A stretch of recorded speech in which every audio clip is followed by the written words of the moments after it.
UKLO 1 year masters. No IELTS required up to 5 years visa. High visa success rate. నమస్తే గురువు గారు. విస్మృతి భవ. గురువు గారు, ఈ నెల 31వ తేదీ శనివారం శని త్రయోదశి రాబోతుంది. శని త్రయోదశి అనేసరికి కొన్ని రకాల విశేషాలు ఉంటాయి అని చెప్పేసి అంటూ ఉంటారు. సో ఈ సంవత్సరం ఈ గురువారం రోజు ఈ శనివారం రోజు రాబోయే శని త్రయోదశి రోజు విశేషాలు ఏంటో మీ మాటలో చెప్పండి గురువు గారు. తప్పకుండా అమ్మ. ఈ శని త్రయోదశి విశేషం ఏంటంటే, ఒకటి శ్రావణ మాసంలో వస్తుంది శనివారం. పుష్యమి నక్షత్రంతో కూడుకున్న శనివారం. ఎందుకంటే పుష్యమి నక్షత్రానికి అధిపతి శని భగవానుడు, శనివారానికి అధిపతి శని భగవానుడు. సో ఇది చాలా విశేషమైన రోజు. ఈ రోజుని ఉపయోగించుకొని ఎవరైతే శనిగ్రహ బాధలు పడుతున్నారు, బాధలంటే ఆయన బాధ పెట్టడు. చాలా మంది అపోహ పడతారు, నాకు శని మహర్దశ నడుస్తుందండి, నేను బాధలు పడుతున్నాను. ఆయన బాధ పెట్టడు. ఆయన కర్మఫల ప్రదాత. నువ్వు చేసుకున్న కర్మని నీకు ప్రసాదిస్తాడు. నువ్వు మంచి చేస్తే మంచి ఇస్తాడు, చెడు చేస్తే చెడు ఇస్తాడు. సో ఎవరైతే, కాకపోతే ఆ దశలో గ్రహస్థితి యోగించకపోతే ఇబ్బంది పడతారనేది. కానీ చాలా మంది చెప్తారు ఏలినాటి శని అని చెప్పేసేసి, శని మహర్దశ నడుస్తుంది, మీకు ఏది కొన్ని కలిసి రావని చెప్పేసి, కొంతమందికి శని మహర్దశ కూడా చాలా అద్భుతంగా ఉంటుందని చెప్పేసి రకరకాలుగా చెప్తూ ఉంటారు. వాళ్ళ వ్యక్తిగత జాతకాన్ని బట్టి, వాళ్ళకి వాళ్ళ రాశికి గోచారంలో ఎలాంటి గ్రహస్థితి ఉందనే దాన్ని బట్టి ఉంటుంది. ఏలినాటి శని అంటారు కదా గురువు గారు. శని మహర్దశ ఉంది, ఏలినాటి శని ఉంది, అష్టమ శని ఉంటుంది, అర్ధాష్టమ శని ఉంటుంది. సో ఇవన్నీ కూడా జాతకంలో భాగాలు. ఆ సమయంలో వాళ్ళకి గనక గ్రహస్థితి బాగుండకపోతే, ఆయన యోగించకపోతే వాళ్ళు ఇబ్బందులు పడతారు. ఇబ్బందులు పడతారంటే, ఇప్పుడు ఆయన ఒక స్ట్రిక్ట్ మిలిటరీ ఆఫీసర్ అంతే, హుకుం జారీ చేస్తాడంతే, ఆ హుకుం ప్రకారం వెళ్లాల్సిందే. జైలర్ లాంటి వాడు, స్ట్రిక్ట్ జైలర్. అలాంటి వాళ్ళందరూ కూడా రేపు ఈ శ్రావణ మాసంలో వచ్చే త్రయోదశి రోజు శనివారం, పుష్యమి నక్షత్రయుక్త స్థిరవారం.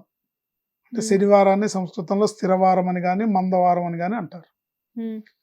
ఆ రోజున చక్కగా విశేషంగా నవగ్రహాలకి పూజలు, శని భగవానుడికి తైలాభిషేకము, నువ్వుల నూనెతో, ప్యూర్ నువ్వుల నూనెతో తైలాభిషేకం చేయించుకోవడం చాలా విశేషమైన గ్రహ స్థితిని, గ్రహ ఫలితాన్ని, జాతకపరంగా వచ్చే దోష నివారణ తప్పకుండా బాగా జరుగుతుంది అన్నమాట. ఇంకా ఏమేం చేయొచ్చు అంటే, సూర్యోదయానికి పూర్వమే నిద్రలేచి ఆ రోజు తైలాభ్యంగన స్నానం చేయడం కూడా చాలా విశేషం.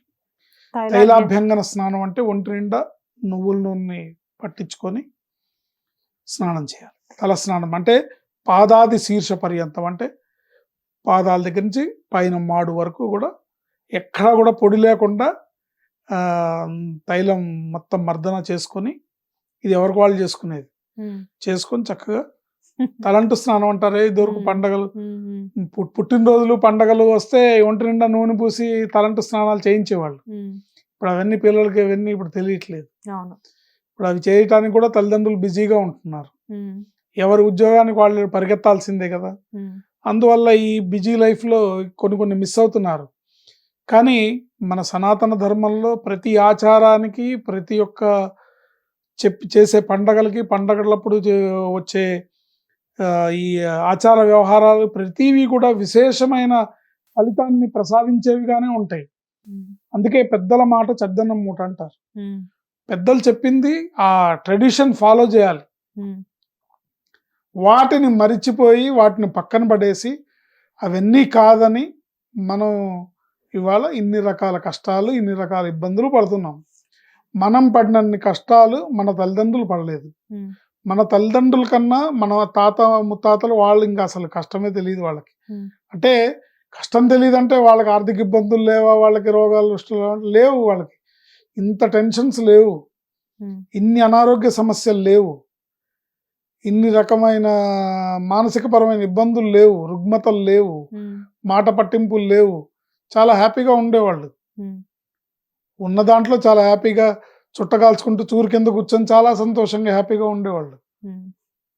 కానీ గురువుగారు ఇక్కడ ఒక చిన్న సందేహం నాకు. ఇప్పుడు చాలా మంది ఇప్పుడు మీరు ఇందాక చెప్పారు ఒంటి నిండా ఆ నూనె మర్దన చేసుకొని తలస్నానం చేస్తే చాలా మంచిది అని.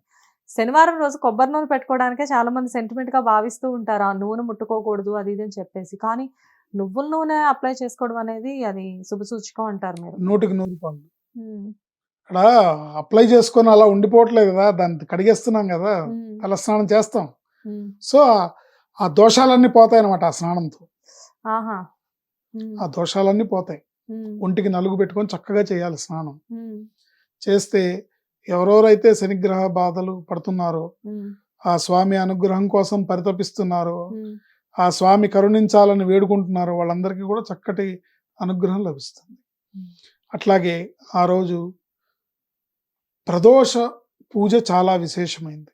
ప్రదోష పూజ. ప్రదోష పూజ ఉమ్, ప్రదోష పూజ అంటే సాయంత్రం 5:30 నుంచి 6:30 వరకు ఉండే సమయాన్ని ప్రదోషం అంట. అంటే సూర్యాస్తమయానికి 45 నిమిషాల ముందు, 45 నిమిషాల తర్వాత ఉమ్, ఉండే కాలాన్ని ప్రదోష కాలంగా మనం చెప్పుకుంటాం. ఉమ్, ఆ కాలంలో రుద్రాభిషేకం చేయటం, ఆ మగవాళ్ళు ఈ ఇంట్లో శివలింగం ఉండి అభిషేకం చేసుకోవాలని ఇంట్రెస్ట్ ఉన్న వాళ్ళు రుద్రాభిషేకం చేసుకోవడం ఇంట్రెస్ట్.